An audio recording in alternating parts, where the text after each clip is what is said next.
Assalamu alaikum wa rahmatullahi wa barakatuh. Adáọ̀ràn mọ́ràn lẹ́lòmíì. Adáọ̀ràn mọ́ràn ni. Ẹ wo bọ̀bọ́ yìí. Ẹ wo orúkọ ẹ̀ ṣé ti rí. Ẹ wá wo caption tó kọ. Ẹ gbọ́ ohun tó sọ. Ó ní what a hypocrite.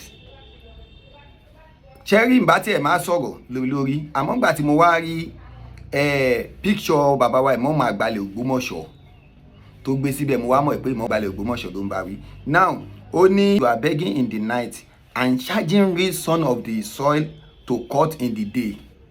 Ó sọ bẹ́ẹ̀. Ó wá list gbogbo ẹ̀yin náà ẹ̀ka gbogbo tó list. Ó ní Imam ń bẹ̀ lálẹ́.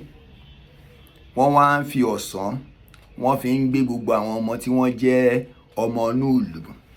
Bọ̀bọ́ yìí ló sọ ohun. La fi máa ń sọ pé ẹlòmíì làákàyè ẹ̀ àmọ́ bó ṣe rí. Ohun tó kọ yìí nísìn ṣé kìí ṣe pé ó tún fẹ́ fi dá ọ̀ràn mọ́ràn fún ọ̀rọ̀ kù tó pọ̀ tó gbé rí, because àwọn ò bá tiẹ̀ máa mọ̀ pé àwọn ló ń bá wí. Nígbà tí mo wá rí tó gbé picture Imam Ogbomoso níbi tí wọ́n ti kúnlẹ̀ tí wọ́n ń bẹ ọba. Àkọ́kọ́ ṣe rí picture yẹn tó bá jẹ́ pé Imam fẹ́ take care personal, ẹni tó ya picture yẹn ó yẹ kí wọ́n gbé kí wọ́n sue ẹ̀ sí court. Ẹni tó gbé tó ya picture, because nínú police station nígbà tí Imam tí wọ́n bẹ bàbá ọba Gandhi Afọlábí ọmọ gẹ́gẹ́ kábíyèsí, tẹ́yìn pípù ìṣàní ńlá bàbá ọba Gandhi ò gbọ́dọ̀ gbẹ̀bẹ̀. Now ẹni yìí ẹ wá lọ gbé picture ẹni yìí ẹ wá ń gbé sórí social media nínú police station tí fóònù ò gbọ́dọ̀ wọlé. Tí fóònù bá wọlé gan ẹ gbọ́dọ̀ fídíò anybody. Lẹ́yìn pípù ìláṣẹ sọ fún yín pé ẹ máa ń dá ọ̀ràn mọ́ràn ẹ̀ sí mọ̀ pé ń dá ọ̀ràn mọ́ràn. Now èmi ò tiẹ̀ mọ̀ pé wọ́n ti gbé ẹnìkan ní ìmọ̀. Àwọn ti ìgbà tí mo wá rí Imam Yunus Ayélára kìíní kan Mr. Quadri Ayọ̀bámi Yusuf tí mo rí ń bẹ̀ pé wọ́n charge ẹ̀ sí kóòtù nílùú Ọ̀fà. Mi mọ̀ pé bàbá ti wọ pléènì lọ sọ́fà.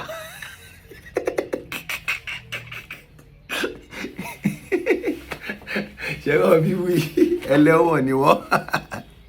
Now Imam wá charge ẹni sí court. Ó wá ń sọ wípé Imam ń bẹ̀ ní òru, wọ́n ń fi ọ̀sán gbé àwọn ọmọ ìlú. Àwọn ọmọ ìlú wo ni wọ́n gbé? Because tẹ́ bá kàn kọ write up, àwọn nǹkan tó tún máa dá wàhálà lẹ̀ tó máa jẹ́ kí ẹni tí wọ́n gbé yẹn kíkí ní ẹ̀kọ́ tóbi dáadáa lẹ́ máa ń dálẹ̀. Ẹ̀ẹ́dẹ̀ ní mọ̀ pé nìyẹn lẹ̀ ń dánwọ̀n sí lọ́rùn. Now ṣé ẹni ìtọ́ sí kan gbé àbí kò tọ́? Nígbà tó dìde fọwọ́ ara ẹ̀ sọ̀yà wípé bandit ni Imam Ogbomoso, báwọn ni wọ́n wá kó àwọn ọmọ tí wọ́n jí gbé. Ṣé bó wà ń bẹ̀ pé bí gbogbo yín ilẹ̀ ń kí nígbà tó ṣe láìfù yẹn. Now nígbà tí wọ́n arrest ẹ̀, a gbọ́ pé ọba kan ló ní pé kí wọ́n gbà á lẹ̀, pé ọba yẹn ló ní ẹ̀rọ kò gbọ́dọ̀ sún bẹ̀ kí wọ́n gbà á lẹ̀. Ohun tí àwọn tí wọ́n dẹ̀ gbà á lẹ̀ according to tá a gbọ́ allegedly, wọ́n ní tí wọ́n bá ti kó àwọn ọmọ, ìdí tí wọ́n fi fílẹ̀ ńgbà yẹn nìyẹn. Ńgbà tí wọ́n mú lọ sí police station, wọ́n wá ní tí wọ́n bá ti àwọn ọmọ tí wọ́n jí gbé, wọ́n ní àwọn ọmọ tí wọ́n kó yẹn tí wọ́n kó nílùú Ògbómọ̀ṣọ́ yẹn pé tí wọ́n bá ti dá wọn padà pé Imam lè take action tó bá wọ̀n lórí ọ̀rọ̀ tó sọ. Òun àti Mukadaran àti olórí KTV, torí ìyà tó fẹ́ jẹ yẹn ń jẹ press up lọ́wọ́. Olórí KTV kó máa múra ìyà tó fẹ́ jẹ ń jẹ press up lọ́wọ́, pé kò ní kó sí yẹn irọ́ ni.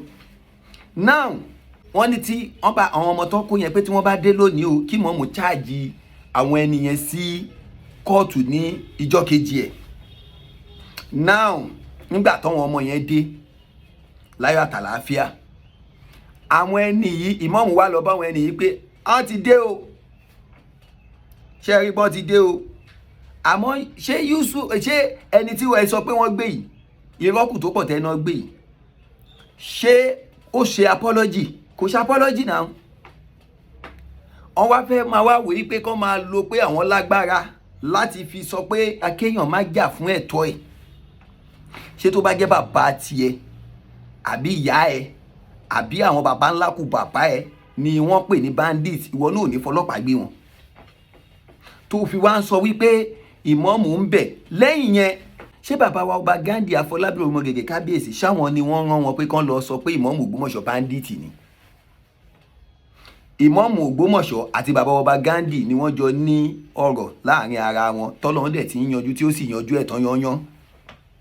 ìwo wà ní tiyín tẹ́ ẹ wá ń pèèyàn ní bandit, ẹ wá expect pé kọ́ba Gandhi wá lọ gbà yín, ṣó possible? ẹ wá fẹ́ lọ ẹsẹ̀ ọ̀rọ̀ yẹn mọ́ ọ̀rọ̀ bàbá ọba Gandhi Afọlábí Ògègè kábíyèsí, kó papọ̀, ọ̀tọ̀ọ̀tọ̀ ni wọ́n tọ́jọ́ ń fà. bàbá wa Imam Ògbómọ̀ṣọ́, ọ̀rọ̀ tí wọ́n sọ fún bàbá ọba Gandhi ọ̀nà wọn ti kó ọ̀rọ̀ wọn jẹ, bó tiẹ̀ jẹ́ pé wọn ò dárúkọ pé bàbá ọba Gandhi ẹ̀yin ni mò ń bá wí, ẹ̀yin pípù yìí náà lẹ sọ pé bàbá ọba Gandhi náà ń bá wí. Now eléyìí dìídì tọ́ka pé Imam Ògbómọ̀ṣọ́ bandit ni wọ́n, eléyìí dìídì sọ bẹ́ẹ̀ ni.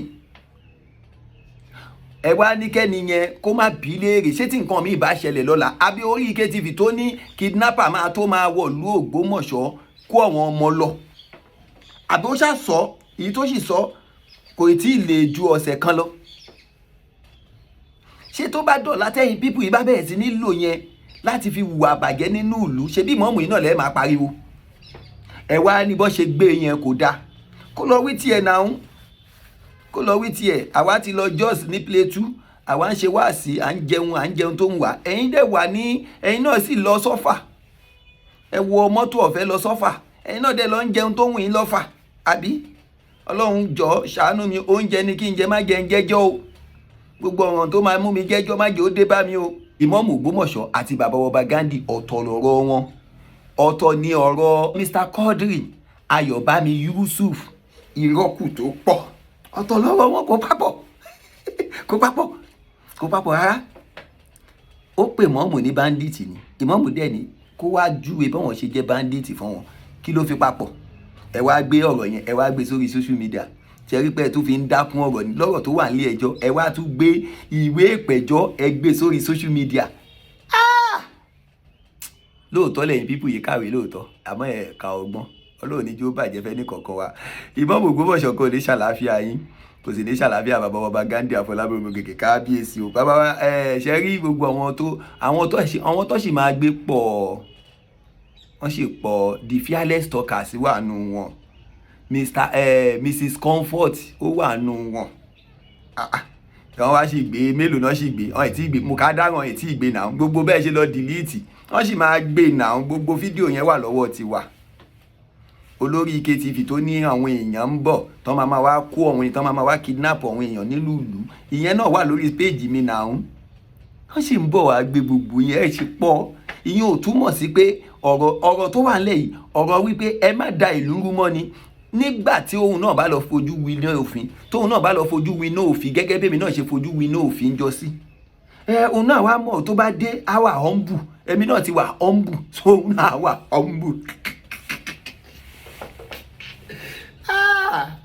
ẹ̀yin bíbù yìí ọlọ́ba ṣe yín ló níyà. nígbà tẹ́ bá ń bú yẹn mọ̀, tọ́ bá wá já ilé kan lọ́la sẹ́yìn máa wá pariwo kiri orí social media, Ọlọ́run ní jó bàjẹ́. ẹjọ́ ṣé ẹ bá mi rí súbesúbe o, bàbá humble sílé. wọ́n humble sílé. tí Iroku tó pọ̀ náà bá dé, a humble sílé. ó sì kọ́ ẹnìkan ní Kaduna tán sì máa lọ gbé, ó sì kọ́ ẹnìkan Kaduna tán máa lọ gbé. ẹ fọkàn balẹ̀, ṣe ti gbọ́, ẹ ṣàròtù yín. tó bá jẹ́ ẹjàre, adájọ́ á fi yín lẹ̀ náà. tí ní pé fídíò rèé níbi tó ti ń ṣe bandit, tí yín ní wípé ibi tẹ́ ẹ ti ká mọ́ tó fi ń ṣe bandit rí, ẹ dẹ̀ mú jáde kojú bẹ́ẹ̀ lọ, ẹ dẹ̀ ní kẹ́ máa lọ líláyà tàlàáfíà, bọ́n ṣe ní kémi náà máa lọ líláyà tàlàáfíà. àmọ́ ẹ má gbàgbé pé fóònù mi méjì wà lọ, mi lọ líláyà tàlàáfíà, èmi nìkan mú lọ lé, fóònù mi wà lọ. ọ̀ nígbà fóònù Iroku tó pọ̀ ṣùgbọ́n, àmọ́ wàá wọ mọ́tò á sú ẹ. èmi náà wọ mọ́tò ó sú mi, àwọn pẹ́rẹ́ǹtì mi wọ mọ́tò ó sú wọn. ìwọ ọmọ ìpa kámẹ́rà.